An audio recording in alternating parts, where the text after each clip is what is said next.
Friend, good evening all of you. I am Alok Chaturvedi from Varda, Azamgarh. In the last class we study about discovery of electron.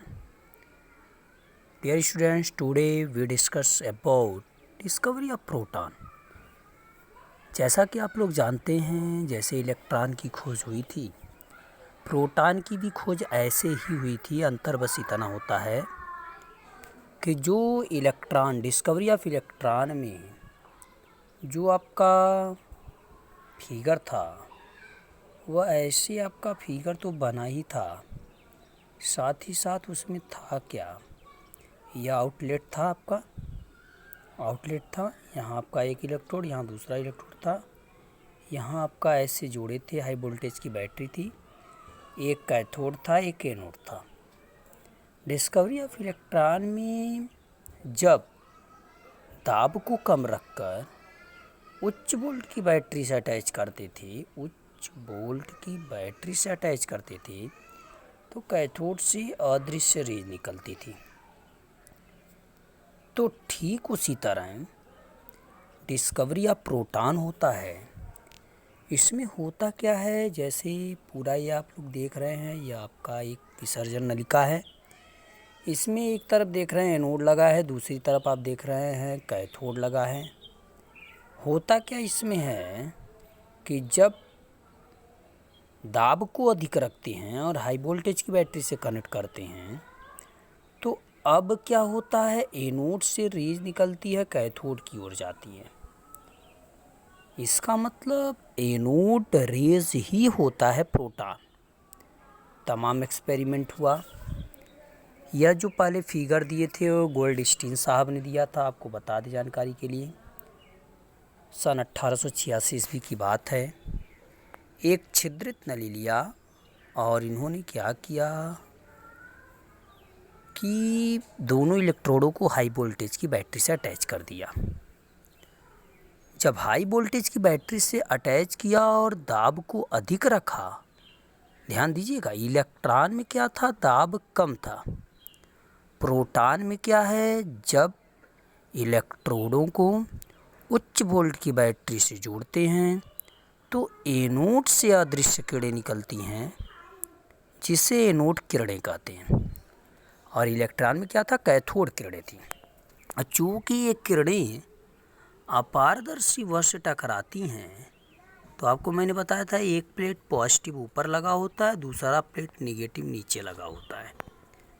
जब anode से निकलती है, इसका मतलब यह negative charge की तरफ बेंड हो जाएगी।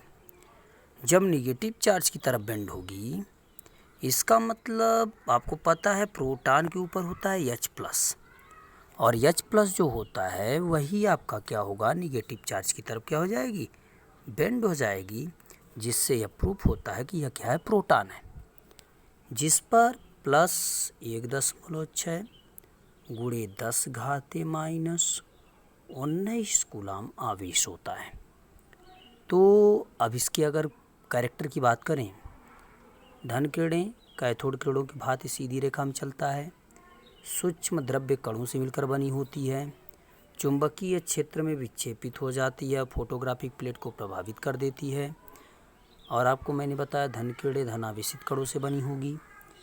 तो चूँकि ये किरणें धन से निकलती हैं, इसलिए प्रोटॉन, और अपारदर्शी वस्तु से टकराती हैं, ऋण की तरफ मुड़ती हैं, इसलिए प्रोटॉन।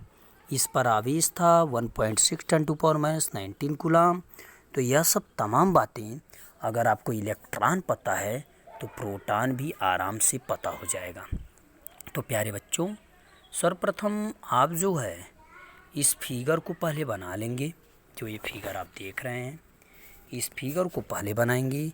इसके पश्चात जितनी भी बातें मैंने आपको समझाई है कि इसमें गोल्डस्टीन ने सन 1886 ईस्वी में एक गैस विसर्जन नलिका लिया, जिसमें 2 इलेक्ट्रोड लगे होते हैं, एक कैथोड होता है, दूसरा एनोड होता है।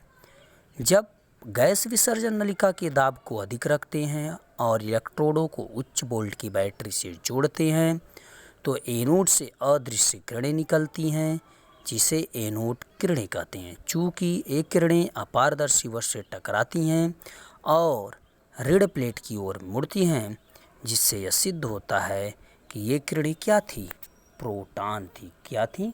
प्रोटॉन थी। आई बात समझ में भाई? तो इसके बाद तब आप ये शेष भाग लिख लीजिएगा जितना यहाँ से यहाँ तक है। पहले आप फिगर, इसके बाद यह पूरी बात आप लिखिएगा। अगर आपको कोई दिक्कत होती है तो आप हमसे फिर क्वेश्चन पूछ सकते हैं। अगली बार आपको नेक्स्ट वीडियो में हम डिस्कवरी ऑफ न्यूट्रॉन बताएंगे। बहुत ही सिंपल होता है, बट नेक्स्ट क्लास में उसको स्टडी करेंगे। आप इससे पिछले की चीज़ें सब रिवाइज कर लीजिएगा। हम जल्द ही मिलेंगे। थैंक्स।